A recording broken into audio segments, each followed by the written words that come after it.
अखंडमंडलाकारं व्याप्तं येन चराचरं तत्पदं दर्शितं येन तस्मै श्री गुरुवे नमः।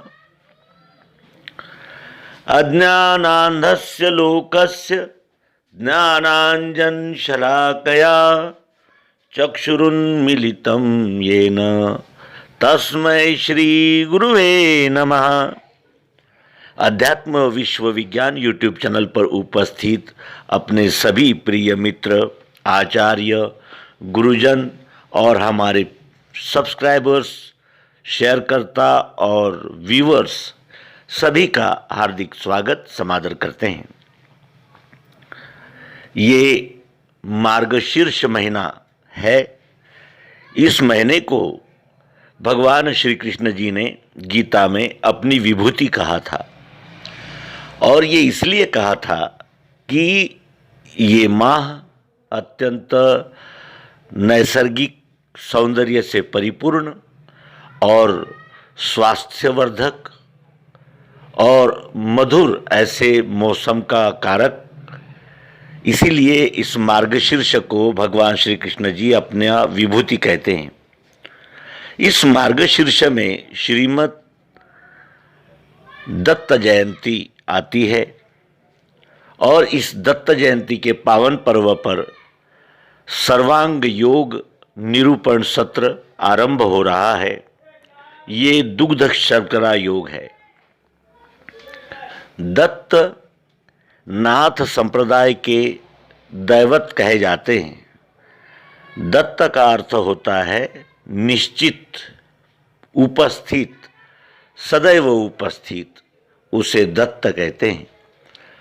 दत्त गुरु ये नाथ संप्रदाय की विभूति थे और त्रिगुण त्रयमूर्ति दत्त हा जाना, त्रिगुणी अवतार त्रैलोक्य राणा, ये त्रिगुणात्मक भाव को व्यक्त करने के लिए विभूति आई थी। और इस विभूति की एक विशेषता ये थी कि उन्होंने बहुत सारे गुरु किए थे। इन्हें बहुत जीवों को उन्होंने गुरु माना था, यहाँ तक कि पशु पक्षियों को भी अपना गुरु माना था। उन्होंने सबसे कोई न कोई अच्छा गुण ग्रहण किया और ऐसे गुणग्राही भगवान श्री दत्त की जयंती के अवसर पर सर्वांग योग का निरूपण आरंभ होना, ये अवश्य ही दुग्ध शर्करा योग है। ये पुनः कहते हुए हमें प्रसन्नता हो रही है। दत्त परंपरा में आदिनाथ, मच्छिंद्रनाथ, गोरखनाथ, कानिफनाथ, गहनीनाथ, मीननाथ, इस प्रकार के नवनाथ और उसी नवनाथ जो अध्यात्म विज्ञान का प्रचार प्रसार करने के लिए सब कुछ त्याग कर जन जन तक पहुंचकर कहे मच्छिंदर सुन रे गोरख, तीनों ऊपर जाना रे। तीनों गुणों का अतिक्रमण करने पर मनुष्य गुणातीत हो जाता है और गुणातीत को ही अध्यात्म की प्राप्ति हो सकती है, ऐसा भगवान श्री कृष्ण जी गीता में कहते हैं। ऐसी इस महान परंपरा का हम कितना गुणवन वर्णन करें।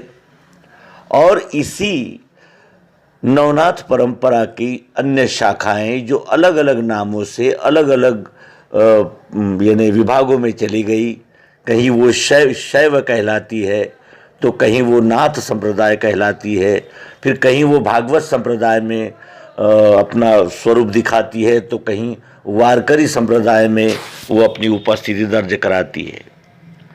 श्री गहनीनाथ महाराज ने श्री निवृत्तिनाथ महाराज को उपदेश किया और निवृत्तिनाथ महाराज जो ज्ञानदेव जी, सोपान काका और मुक्ताबाई इनके बड़े भाई थे, उनका ही शिष्यत्व ज्ञानेश्वर महाराज ने, सोपानदेव और मुक्ताबाई ने श्री निवृत्तिनाथ महाराज का शिष्यत्व स्वीकारा।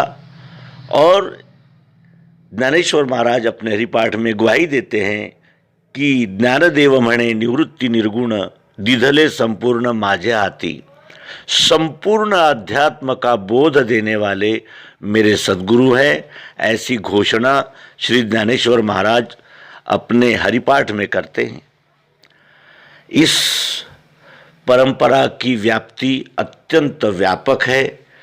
ये शिव शक्ति के पूजक जो पूर्णतया दोनों को एकात्म रूप से देखने वाले, ऐसे इस परंपरा के वाहक श्री दत्त महान, इनकी आज जयंती है और सर्वांग योग को हम इस पावन पर्व से प्राप्त करना निधि ध्यासन मनन चिंतन के द्वारा हृदयस्थ करने का प्रयास आरंभ कर रहे हैं।